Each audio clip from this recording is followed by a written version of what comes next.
Ez a videó azt mutatja be, hogy hogy kell a Factory Masterben anyagjegyzéket definiálni. Anyagjegyzéket alapvetően egy gyártott cikkhez definiálunk. A cikk kartonon indulunk el, van egy anyagjegyzék nyomógomb, megjelenik egy üres panel. Itt adhatjuk meg az összetevőket.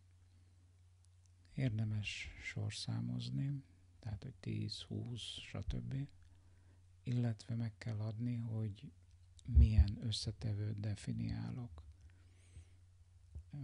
Alapértelmezetként 3 opció lehetséges. Cikket tudok hozzárakni, tehát vagy gyártott cikket, vagy kereskedelmi tételt, alapanyagot tudok hozzáadni, vagy úgynevezett fantom cikket. A cikket adok hozzá, az azt jelenti, hogy egy meglévő vagy új cikket tudok definiálni.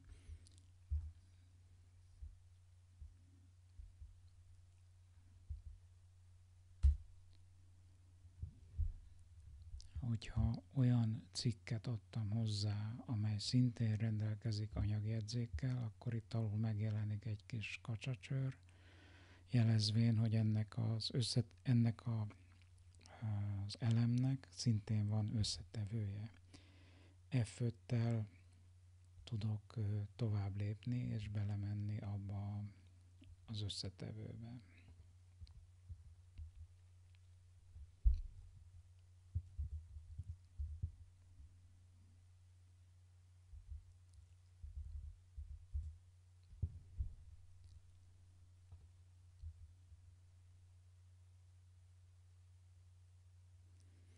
Ez azt jelenti, hogy ezen a fő szinten definiáltam egy alcikket, egy félkész terméket, amelynek szintén van értelemszerűen összetevője, és így tovább a végtelenségig.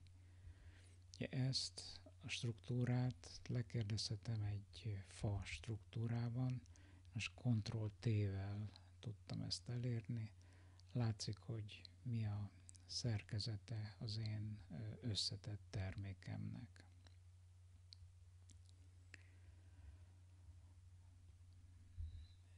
Én most ezt kitöröltem F3-mal, viszek föl egy újat, új sort, egy alapanyagot.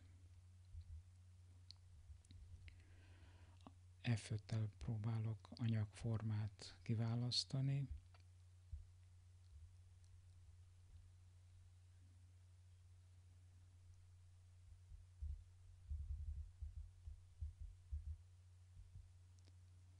Anyagforma után anyagminőséget választok,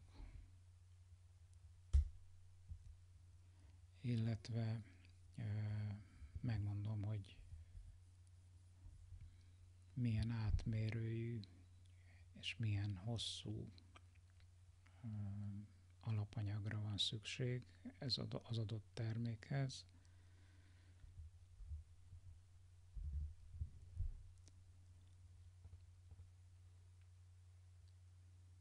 És ez hányszor kell. Lehetne megadni veszteséget, tehát hogyha jelentős mennyiségű veszteség van forgácsolás vagy darabolás közben, akkor ezt itt megadhatom. Vannak különböző felegek, amiket értelemszerűen ki lehet pipálni, tehát elképzelhető, hogy ez, amit én definiáltam, összetevő, ez a vevő tulajdona, nem az enyém, tehát nem kell megvásárolni, ezt majd hozza a vevő. Meg lehet olyat adni, hogy automatikus kiadású legyen egy adott cikk összetevő, tehát jelen esetben ez a körszervényi rút, ha automatikus kiadású, akkor az azt jelenti, hogy nem kell raktárosnak kimozgatni raktárból azt az összetevőt, hanem majd a rendszer levonja a készletből. Ez beállítás kérdése, hogy ezt mikor vonja le. van olyan beállítás, hogy munkalap indításakor, munkalap befejezésekor, egy adott művelet elkezdésekor, vagy az első művelet elkezdésekor. Illetve azt lehet még megadni, hogy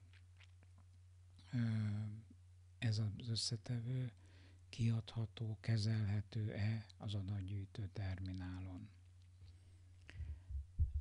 Elsődleges szállítónál F5-tel tudok beszállítót definiálni,